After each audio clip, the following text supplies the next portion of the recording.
Naturaleza Paraguay. Este programa es presentado por Productos Náuticos Mercury.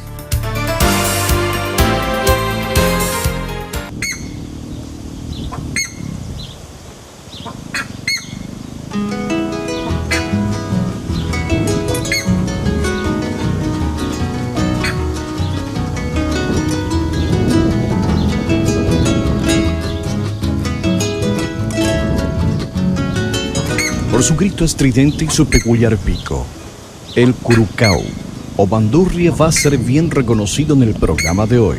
Habita en gran parte de nuestro territorio. Una de las transformaciones grandes que experimentó la naturaleza en el Paraguay y Brasil fue la construcción del embalse de la represa de Itaipú. Hoy le mostraremos también el Museo de la Tierra Guaraní. Una aventura de naturaleza y cultura. Acompáñenos hoy en Naturaleza Paraguay.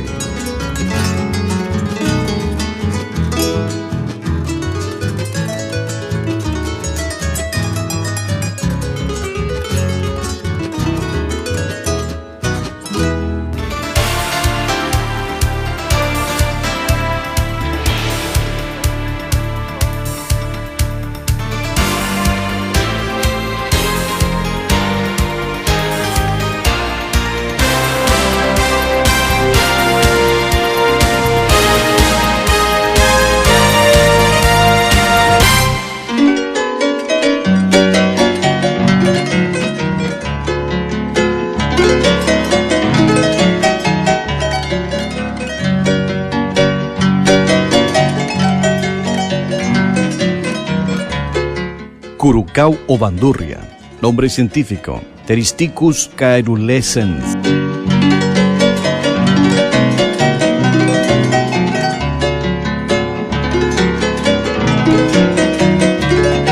Es una especie de ave pelecaniforme, de la familia Treschornithidae, en especial de la cuenca del Plata, del norte y noreste de Argentina, todo el Uruguay y el Paraguay, el este de Bolivia y el centro y sur de Brasil.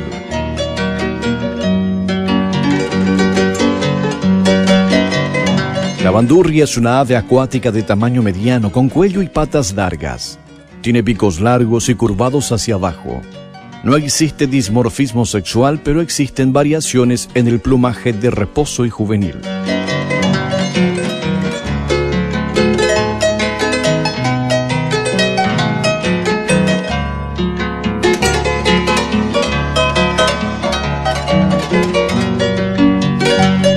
El curucao se distribuye en bosques, pantanos, sabanas, lagos y bosques abiertos. Se presentan diversos tipos de hábitats con vegetación baja o rala, como orillas de lagunas y ríos, playas cenagosas, pantanos, praderas y pastizales húmedos, lomas arenosas con vegetación de fanerógamas, campos cultivados y barbechos.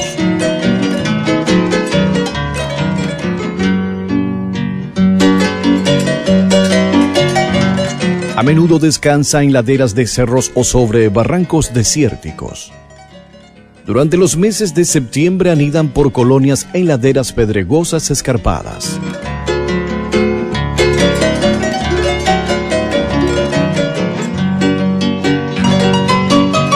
Es un ave de caza, por ser una presa grande y de carne comestible.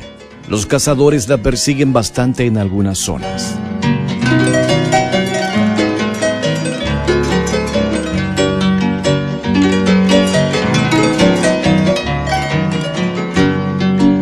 Posee un pico largo curvado hacia abajo, negro la mitad basal y córneo el resto, iris y patas rojas a rosadas. Su forma y sus colores son muy característicos, por lo que es fácilmente reconocible.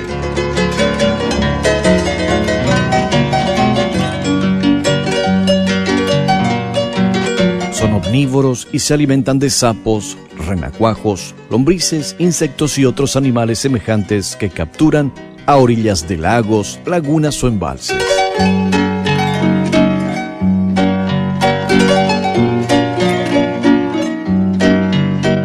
También visita los campos arados y sembrados, en donde es fácil encontrar alguna pequeña bandada separada. Es gregaria, encontrándose en grandes bandadas en cierta época.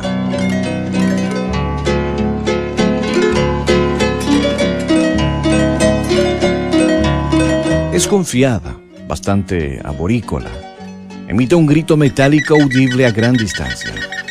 Las zonas húmedas con pastizales, las lagunas, los lagos, los cursos de agua y los lugares de pastoreo son sus ambientes preferidos.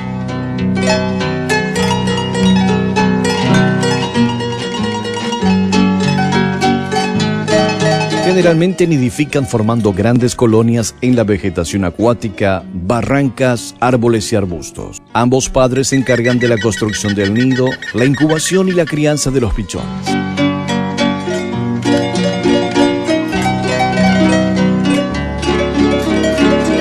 Construyen nidos con ramas, juncos y otros vegetales.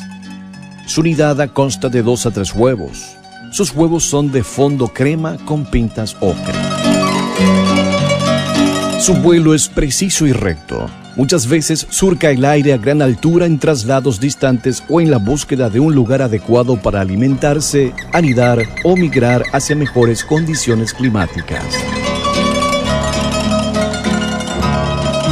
Los vuelos bajos indican que su desplazamiento es solo momentáneo, en procura de mayor seguridad temporal.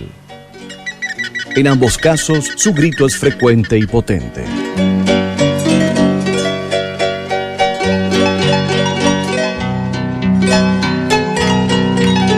El curucao es un ave muy grande, por eso es sorprendente su facilidad para levantar vuelo. Cuando está cerca del lugar elegido para aterrizar, podés tener una hermosa lección de planeo y aproximación a pista.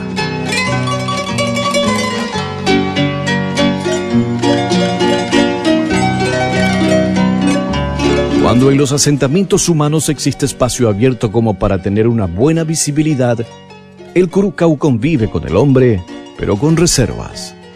Por eso la podrás ver en parques urbanos y suburbanos disfrutando del césped cortado y regado.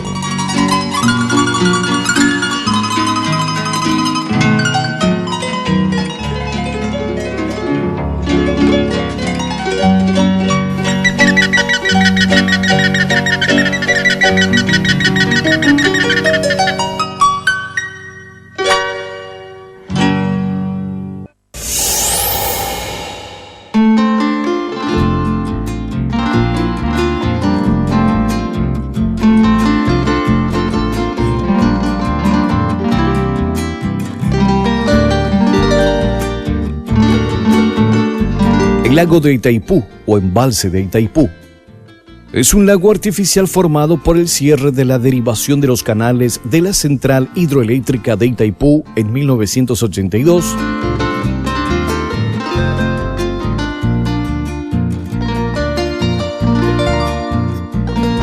El lago tiene una superficie de 1.350 kilómetros cuadrados y es de 770 kilómetros en el lado brasileño y 580 de la paraguaya.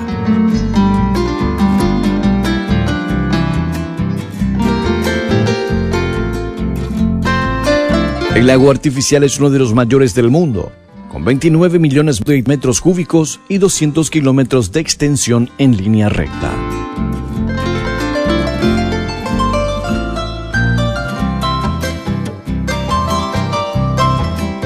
La formación del lago no ha cambiado solamente el aspecto geográfico de la región. La agricultura, base económica regional, empieza a ceder lugar a la actividad turística.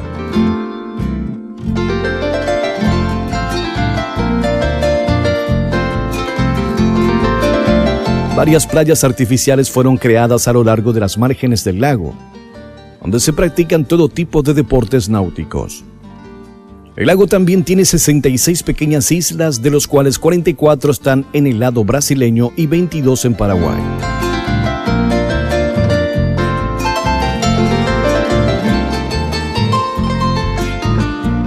El lago es una opción de ocio porque hay varias playas en el mismo club, además de playas artificiales, puertos deportivos y parques.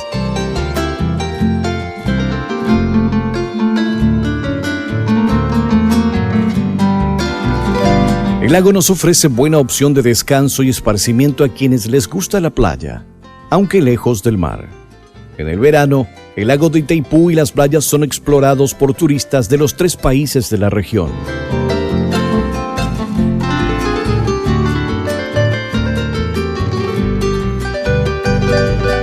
Las terminales turísticas están abiertas todo el año.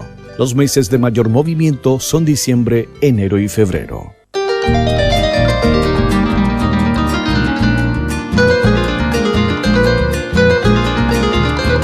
Lamentablemente, del lado paraguayo del lago de Itaipú, aún no aprovechamos de la mejor manera el lago y hay mucho por hacer e invertir.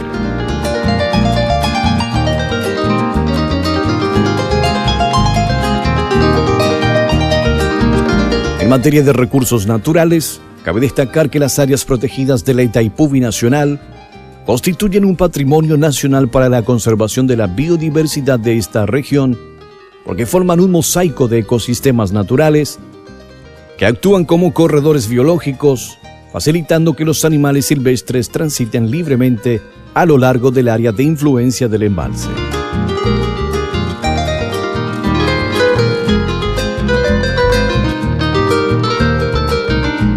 Las aproximadamente 39.000 hectáreas de áreas protegidas de la Itaipú, formadas por las reservas y los refugios biológicos, son manejadas y administradas de acuerdo a las directrices de los planes de manejo de la entidad.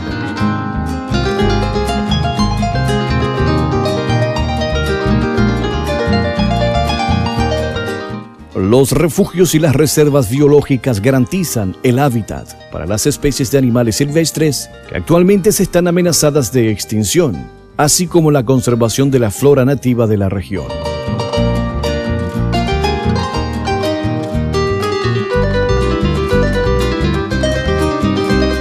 Las áreas protegidas habilitadas para visitantes cuentan, entre otros, con los siguientes servicios: información y guía, alojamiento, senderos interpretativos, áreas de camping y recreación.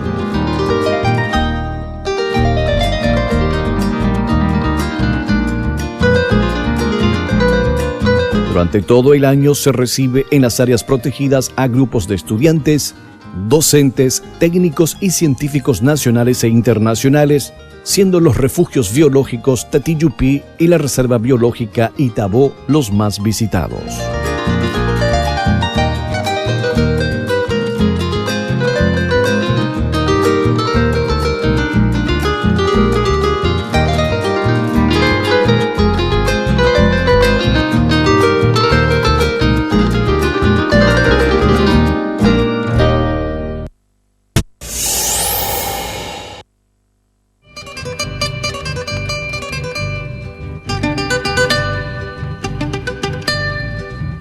La Itaipú Binacional habilitó al público un espectacular museo que tiene toda la tecnología del primer mundo para beneficio de la niñez y juventud estudiosa, como para todos aquellos que quieran conocer la historia. Dentro del Museo de la Itaipú Binacional contamos con 2 galerías. Una es el mundo guaraní, donde habla acerca de todo lo que fue el mundo, la vida de los guaraníes, de nuestros antepasados, desde hace aproximadamente 10.000 años atrás. El Museo de la Tierra Guaraní es un viaje por la memoria, por más de 10.000 años de presencia humana en el Alto Paraná.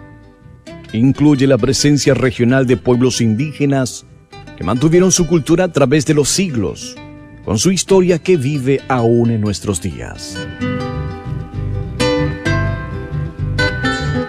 El museo, debido a la cantidad y calidad de información que contiene, se constituye en un guardián de la memoria y de la misma floresta subtropical. Tiene 2 pabellones, Mundo Guaraní y Mundo de la Ciencia, donde a través de la tecnología y de la informática se podrá tener una experiencia multimedial y observar piezas únicas de la cultura aborigen y de la biodiversidad. Anteriormente, a mediados del 60, eran 4 parcialidades, incluyendo los pais. Sin embargo, permanecieron por aquí el Abá Guaraní, Biba Guaraní y el Axé Guaraní. Como vemos, están ya divididos. ellos utilizaban mucho como materia prima el abatipiré, que sería la cáscara del maíz, también el cipó y la fibra de tacuara. Como vemos, son más trabajos elaborados por estas parcialidades. A los niños, desde el primer momento que se encontraban en el vientre de la madre, ya comenzaban a elaborar los juguetes para los niños indígenas.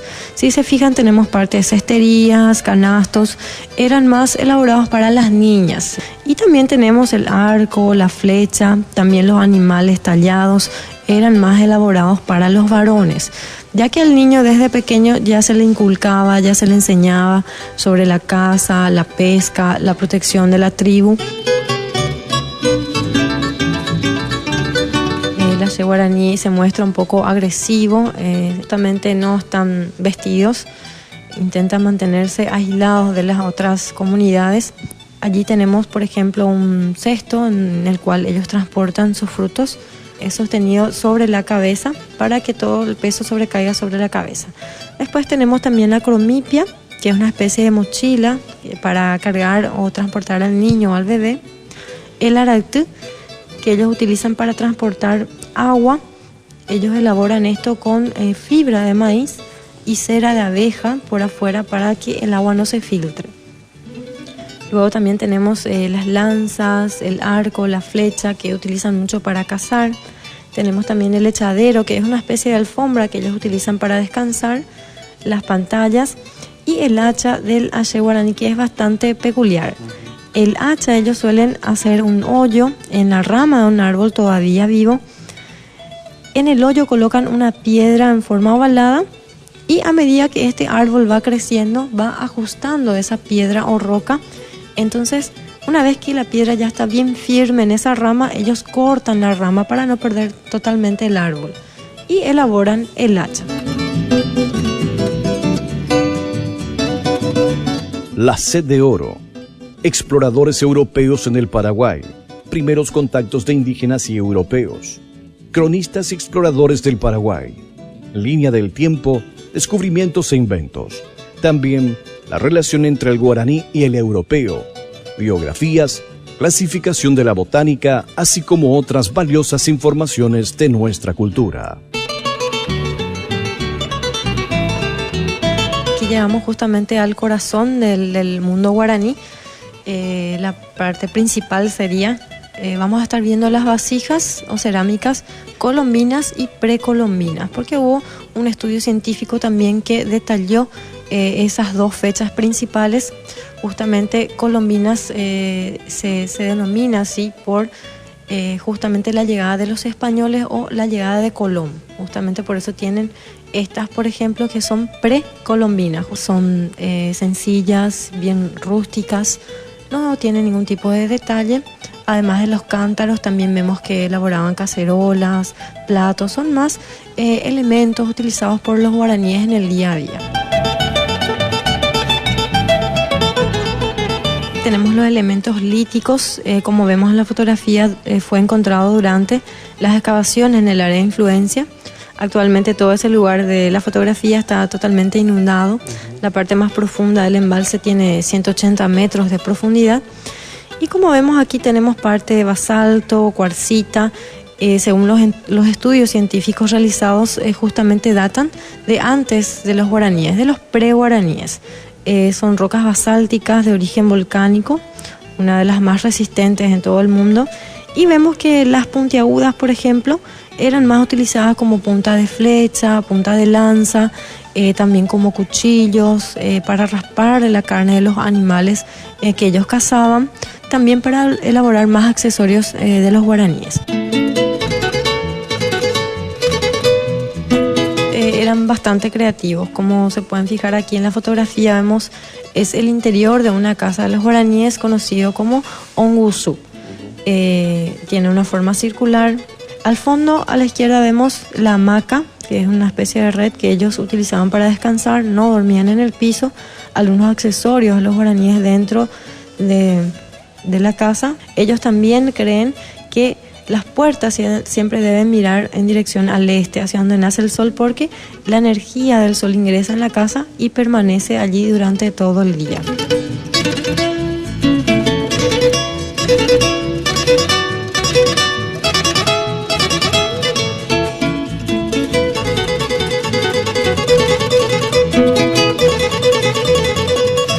El museo incluye informaciones sobre el mundo de las ciencias. Abarca desde el siglo XVI hasta nuestros tiempos.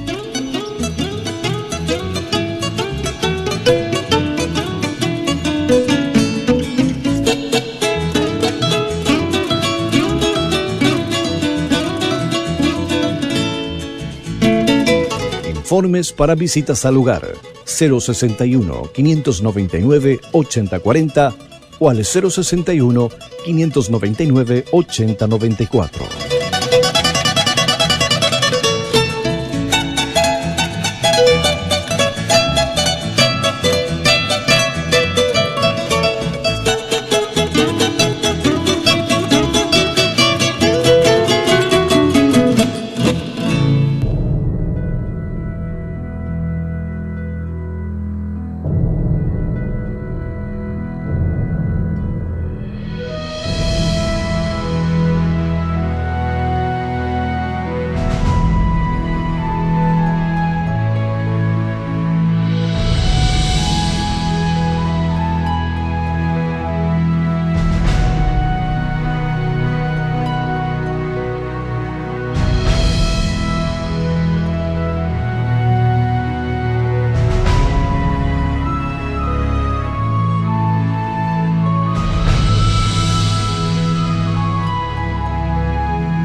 Naturaleza Paraguay. Este programa fue presentado por Productos Náuticos Mercury.